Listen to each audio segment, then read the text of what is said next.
Samajwadi party के राष्ट्रीय अध्यक्ष अखिलेश यादव आज चुनाव प्रचार के सिलसिले में शाहजहांपुर पहुंचे हुए थे। यहां पर उन्होंने सपा गठबंधन प्रत्याशी ज्योत्सना कश्यप और ददरौल विधानसभा उपचुनाव प्रत्याशी अवधेश वर्मा के समर्थन में एक विशाल जनसभा को संबोधित किया।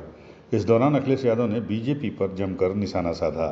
अखिलेश यादव ने कहा कि उत्तर प्रदेश का बेरोजगार युवा और किसान बहुजन समाज के लोग अपने वोट से बीजेपी को अब जवाब देने वाले हैं और उनकी गर्मी को शांत करने वाले हैं।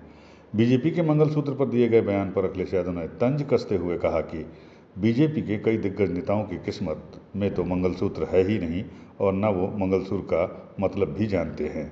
जनसभा का आयोजन बरेली मोड़ स्थित मैदान में किया गया था, जहां यूपी के पूर्व मुख्यमंत्री और सपा मुखिया अखिलेश यादव ने एक विशाल जनसभा की।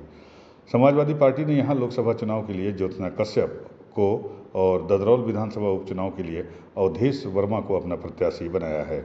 उनके समर्थन में वोट मांगने के लिए आज अखिलेश यादव यहां पहुंचे हुए थे। बीएसपी के राष्ट्रीय कोऑर्डिनेटर आकाश आनंद को उनके पद से हटाए जाने के सवाल पर अखिलेश यादव ने कहा कि सभी जानते हैं कि आकाश आनंद को क्यों हटाया गया। उन्होंने कहा कि वह बहुजन समाज के लोगों से अपील करते हैं कि संविधान और लोकतंत्र को बचाने के लिए समाजवादी पार्टी के पक्ष में मतदान करें। उन्होंने यह भी कहा कि अपनी हार के डर से बीजेपी के लोग खिसिया गए हैं। युवा, बेरोजगार, किसान, दलित, पिछड़ा वर्ग और अल्पसंख्यक के लोग 4 जून को भारतीय जनता पार्टी की गर्मी को ठंडी कर देंगे। बीजेपी के मंगलसूत्र के बयानों पर अखिलेश यादव ने कहा कि बीजेपी में कई ऐसे दिग्गज नेता हैं जिनकी किस्मत में मंगलसूत्र है ही नहीं और न ही वो मंगलसूत्र का मतलब ही जानते हैं। आज हालात ये हैं कि बीजेपी सरकार में आम आदमी अपना सोना बैंक में गिरवी रख के महंगाई का मुकाबला करने में जुटा हुआ है, लेकिन इस चुनाव में वो अपने वोट से बीजेपी को शाहजहांपुर अवधेश वर्मा जी और ज्योत्सना कश्यप दोनों जीतने जा रहे हैं।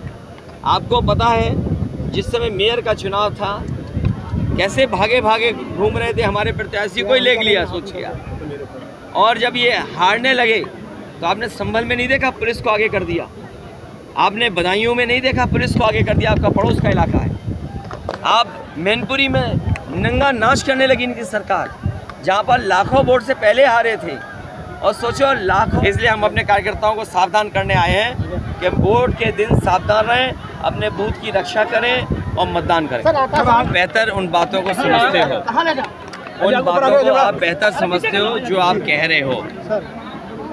इसीलिए मैं अपील करूंगा, संविधान बचाने के लिए, लोकतंत्र बचाने के लिए कोई भी अपना वोट खराब न करें।